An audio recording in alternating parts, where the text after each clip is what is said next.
Fala, meu aluno! Fala, minha aluna, por cá, professor Arthur Ferreira, teu professor de Direito Administrativo, entrando agora em um assunto muito importante no que tange esta disciplina, assunto este que vai embasar toda a metodologia da disciplina de Direito Administrativo. Qual é o assunto, professor? Princípios administrativos. Veja bem, os princípios vão embasar todas as regras, todas as normas, tudo no que tange o direito administrativo. E eles são trabalhados em dois blocos. Como assim? O bloco dos princípios explícitos e o bloco dos princípios implícitos. Explícitos, tá ali, tá na norma, eu consigo verificar, eu consigo ver, eu consigo ler. Show? Implícitos, eu deixo, como a gente fala na língua portuguesa, subentendido. O que isso significa? Eu não estou vendo o nome do princípio, mas eu sei que esta regra equivale a um princípio X. Então existe uma regra no que tange as leis, as normas, e esta regra deixa subentendido que é um princípio. É um princípio que eu não vejo, é um princípio que eu não leio, mas que eu sei que é uma regra referente a uma base, que é esse princípio. Você vai entender quando a gente começar a explicar. Primeiro de tudo, quero abordar com os senhores os princípios explícitos, tá? Neste grupo aqui dos princípios explícitos. Quais são? Você vai decorar o bizu do LIMP. LIMP. O L é de legalidade, o I de impessoalidade, M de moralidade, P de publicidade e E de eficiência. Eu costumo dizer que o princípio da eficiência é o último duas vezes. O que é que quer dizer isso, Arthur? Ele é o último por estar na ordem de ficar a letra E por último, tá? E ele também é o último por quê? Porque ele foi adicionado em momento posterior. O que é que significa? A nossa Constituição de 88, ela que veio trazendo no artigo 37, no que tange a parte ali da organização administrativa, diretamente à administração pública, ela traz que os princípios são legalidade, impessoalidade, moralidade, publicidade e eficiência. Só que no ano da promulgação, no ano que a Constituição veio ao nosso mundo jurídico, ela só tinha o LIMP sem o E. Era só legalidade, impessoalidade, moralidade e publicidade. E aí, em um momento posterior, a nossa Constituição ela passou por um processo chamado emenda constitucional.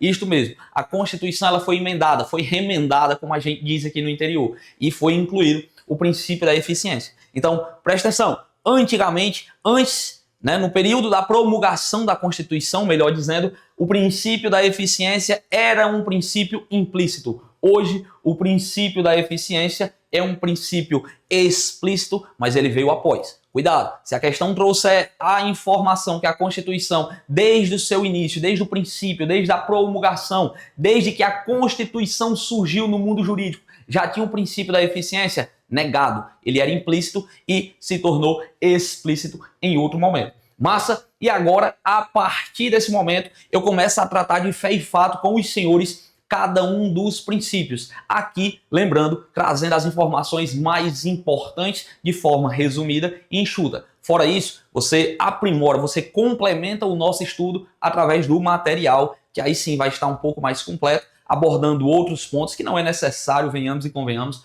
abordar aqui com os senhores. Aqui a aula vai ser enxuta e direcionada para o que mais importa, para o que é mais cobrado. Vamos lá, o que significa o princípio da legalidade? Significa dizer que o agente, aqui você entende, o agente da administração de forma geral, ele só pode fazer o que a lei manda. A lei vai trazer a informação não, o dever, a principal atividade que você tem que fazer. E o agente público que está perante essa lei só pode fazer o que a lei manda. Ei, o agente, o servidor, o empregado público só pode fazer o que a lei manda. Opa, a minha função de polícia militar é o quê? Ostensiva e preventiva. Não é tua função dar bicudo na porta do cara, sair quebrando tudo, fazer isso, fazer aquilo. Nada disso, tá? Nada disso. A tua função é uma polícia ostensiva, uma polícia preventiva e a lei está trazendo estas informações e dizendo o que é que você tem que fazer. Então, o princípio da legalidade para o agente público, de forma geral, ele é um pouco mais estrito. Quando eu falo de agente público, eu vou deixar ele um pouco mais restrito. Restrito. O que significa que eu só posso fazer o que a lei manda, o que está previsto em lei. Já para o particular, é um acesso mais amplo. É um acesso mais amplo. Em que sentido, professor? Porque o particular, ele pode fazer tudo o que a lei não proíbe. O que é que você pode fazer hoje? Você civil, está estudando aí para ser concursado, para ser um policial civil, policial militar, policial do Rio Grande do Norte.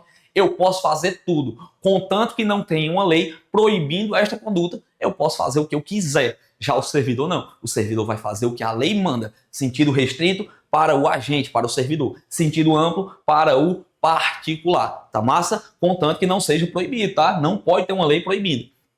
E aí eu quero tratar com os senhores, aprofundando um pouco mais, o princípio da reserva legal. O princípio da reserva legal, ele anda juntamente com o princípio da legalidade. O que é que vai diferenciar, professor? Princípio da legalidade está falando de qualquer lei. Eu preciso de uma lei. Não estou dizendo que é uma lei ordinária, é uma lei complementar, uma lei específica, ou é um decreto, é uma portaria. É legalidade, lei em sentido geral. É um sentido, é um conceito mais amplo. Quando eu trago para reserva legal, é uma lei formal. É necessário uma lei estrita. É necessário uma lei em sentido estrito. É necessário, por exemplo, que a norma venha. É necessário para ato X uma lei específica. É necessário para um ato Y uma lei complementar. Princípio da legalidade. Se sair uma portaria hoje dizendo, ei, policial militar hoje do estado do Ceará, para quem não conhece, eu sou soldado da Polícia Militar do estado do Ceará, massa, e saiu uma portaria dizendo, a partir de hoje, vocês devem entrar no batalhão às 8 horas da manhã. É uma portaria, não é lei não, é? Não, meu filho, vai-se embora. Por quê? Porque o servidor só faz o que a lei manda. Aqui não. A reserva legal diz, ei, não é qualquer norma, é portaria, decreto. Não, eu vou especificar, eu vou trazer qual é a lei. Quando a gente estuda, lá na frente você vai ver isso comigo, pode ficar tranquilo, mas compreenda. Quando a gente estuda o artigo 37 lá da Constituição, diz que uma lei específica cria autarquia. E esta mesma lei específica autoriza a criação da empresa pública, da sociedade de economia mista e da fundação pública. Veja, é o que faz? Uma lei específica. Reserva legal é uma lei que está reservada para este momento. Então, a norma em si vai designar qual é a lei que eu estou falando. Tá massa? Reserva legal. Muito cuidado. A lei tem que ser definida. No mesmo artigo, diz que as fundações públicas necessitam de uma lei complementar para definir suas áreas de atuação. Está especificando a lei, o princípio da reserva legal será aplicado. Massa, Arthur, continua, vai. Impessoalidade é o segundo. O princípio da impessoalidade ele pode ser dividido em duas dimensões. A finalidade, que seria a finalística, e a vedação, a promoção pessoal.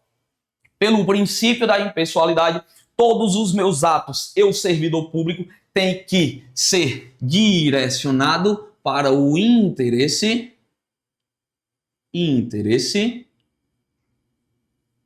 público. Todos os meus atos devem ser direcionados ao interesse público. E, ao mesmo tempo, eu vou para a próxima dimensão. É vedado a promoção pessoal. É vedado eu, prefeito de Juazeiro do Norte, por exemplo, reformar uma praça e colocar lá na praça, foi eu que fiz, Arthur Ferreira, Instagram tal. Ei, foi tu não, foi o município. É vedado eu utilizar a máquina pública para fazer a minha promoção. Professor, só que no ano de política é diferente, meu filho. Esquece a prática e vem para a teoria para que tu acerte a questão, tá? Quando a gente começa a misturar as práticas, principalmente agora, época de política, pode fazer com que você confunda este assunto. Não escorregue onde não deve, viu? Lá ele. Massa, vedação à promoção pessoal. Não posso utilizar a máquina pública para fazer a minha promoção. Não posso utilizar a máquina pública para contratar minha mãe e colocar um salário para ela de 15 mil reais. Pode não, tá? Por quê? Porque é vedado a promoção pessoal, satisfazer os meus interesses. Não, a finalidade sempre tem que buscar o interesse público. Princípio da impessoalidade. Você presta atenção que como é que funciona aqui os princípios? Eles trabalham em conjunto, em harmonia. Às vezes um princípio que fere a legalidade, ao mesmo tempo está ferindo a moralidade, ao mesmo tempo está ferindo a impessoalidade. Não necessariamente só um. Show? Depois do princípio da impessoalidade, que é muito cobrado, tá? Eu quero tratar com os senhores sobre o princípio da moralidade. Princípio da moralidade, eu trago a informação que não basta ser legal, não basta estar de acordo com a lei, é necessário ser moral. O conceito de moral é mais ligado à ética, é um ato ético, um ato honesto, com boa fé, bons costumes, show? Então a moralidade é neste sentido aqui, da conduta ser ética, ser honesta. Às vezes a conduta é até legal, beleza, a lei não proíbe. Pô, mas é ético eu fazer isso? Né? É moral? É honesto? Então, venhamos e convenhamos, tem suas particularidades. Não adianta ser legal, eu não posso descobrir um santo para cobrir outro. Eu não posso descobrir a legalidade para cobrir a moralidade e vice-versa. A harmonia entre os princípios. Show? Conceito de moralidade bem tranquilo. Quando a questão ela quer fazer com que você pense mais um pouco, você vai pensar, ela vai tratar sobre o nepotismo. O que seria o nepotismo, professor? É a contratação de parentes até o terceiro grau. Contratação de parentes até o terceiro grau. Para ocupar cargos comissionados, função de confiança ou cargo gratificado. Preste atenção aqui. Sempre que você vir na sua prova falar sobre nepotismo, você vai lembrar, nepotismo é um agente público contratar um parente para um cargo comissionado, função de confiança ou função gratificada. Não é para qualquer cargo, é somente para um cargo comissionado, função de confiança ou outra função gratificada. Lembra, parente até terceiro grau. Opa, eu, prefeito de Juazeiro, contratar minha mãe para ser chefe de um setor X dentro da prefeitura com um cargo comissionado. Pode não. Eu contratar meu irmão, pode? Pode não. Eu contratar meu tio, pode? Também não. E meu primo? Opa, primo é quarta, viu? Muito cuidado. Primo é quarto grau. Aqui vai até o terceiro. Massa não pode ser contratado para cargos comissionados, função de confiança ou qualquer outra função gratificada. Você tem que decorar isso aí. Presta atenção, eu vou repetir novamente. Repetição leva à perfeição. Para quais cargos? E aí você começa a falar sozinho mesmo na frente do computador aí junto comigo. Função de confiança, cargo comissionado ou outra função gratificada. Função de confiança, cargo comissionado ou outra função gratificada. Arthur, o que desgraça é cargo comissionado e função de confiança? Isso em outro momento, porventura, se cair na sua prova, você vai ver aqui comigo que seria o assunto de cargos públicos de forma geral. Aí eu te explico. Mas se não cair na tua prova, fica de boa, só decora isso. Tem que ser para cargo comissionado, função de confiança ou cargo gratificado. É vedada a contratação de parentes até o terceiro grau. Este é o nepotismo. Se liga, existe um negocinho chamado de nepotismo. Nepotismo cruzado.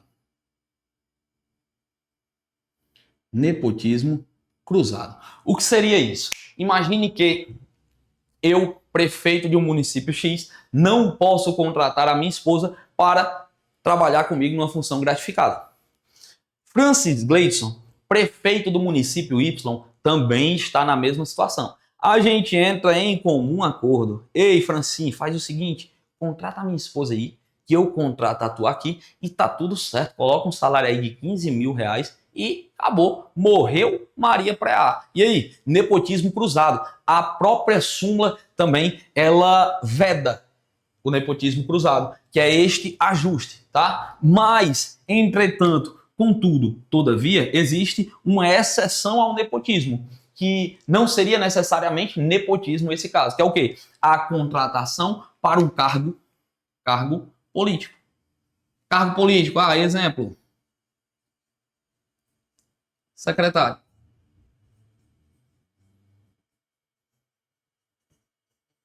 Eu posso chamar meu pai para ser secretário? Sim, porque secretário é um cargo político, vai ter um contrato, vai estar tudo certo. Não é um cargo comissionado ou função gratificada, tá? Então é uma exceção que não é considerado nepotismo se for contratado para um cargo político, um ministro, show? Um ministro, um secretário, isso aqui é válido. Ou, por exemplo, a pessoa passou no concurso, eu não estou colocando ela do zero, ela passou no concurso, ela já tem um cargo, ela já é efetiva, aí, meu filho, ela fez por merecer, ela pagou o preço. Massa, nepotismo, muito importante. Lembra, nepotismo, ele está ligado diretamente à moralidade. Mas isto não significa que se eu praticar o nepotismo, eu não estou ferindo, por exemplo, o princípio da legalidade.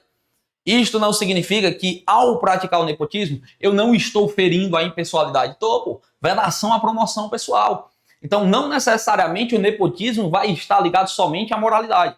Existe um princípio implícito que é o princípio da isonomia, princípio da igualdade. Todos devem ser tratados de maneira igualitária, todo mundo igual. E aí eu venho e, entre duas pessoas, eu contrato esse aqui por ser meu irmão. Ei, eu estou ferindo o princípio da igualdade. Então, fere vários princípios. Agora, por exemplo, o princípio da publicidade, que é o que a gente vai trabalhar agora. Os atos devem ser públicos. O que é que tem a ver publicidade com nepotismo? Né? Lá longe. O que é que tem a ver o nepotismo com a eficiência? Eficiência é trabalhar de forma mais célere, de forma a reduzir os custos, fazer mais com menos. Né? Então, existem alguns princípios que não tem nada a ver, mas na grande maioria sempre vai estar ligado a vários princípios. Vamos lá, vamos finalizar? Princípio da publicidade. Em regra, os atos devem ser públicos. Em regra, tudo que eu faço deve estar documentado e você vai ver.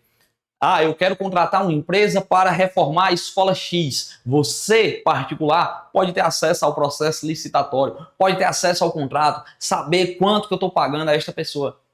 Você pode ter acesso ao portal da transparência, puxar quanto é que o policial ganha de salário no concurso X, Y, Z, para eu saber se vale a pena eu me deslocar da minha cidade para ir fazer este concurso. Então, na maioria das vezes, os atos, em regra, tá, devem ser públicos. Existe exceção. Você estuda comigo lá no direito processual penal a hipótese de inquérito policial. O inquérito é um procedimento pré-processual, é um procedimento administrativo e ele, ao mesmo tempo, é sigiloso. Então, não tem como fazer uma investigação e dizer para todo mundo que eu estou investigando o acusado. Massa, alguma informação que vai afetar a sua intimidade, a sua segurança, a segurança nacional. Então, existem exceções e exceções, mas a regra é que todos os atos devem ser públicos. Publicidade é o mais tranquilo. E para a gente finalizar, o princípio da eficiência é o dever de prestar o serviço de forma eficaz, rápida, com presteza, com economia. Eu preciso fazer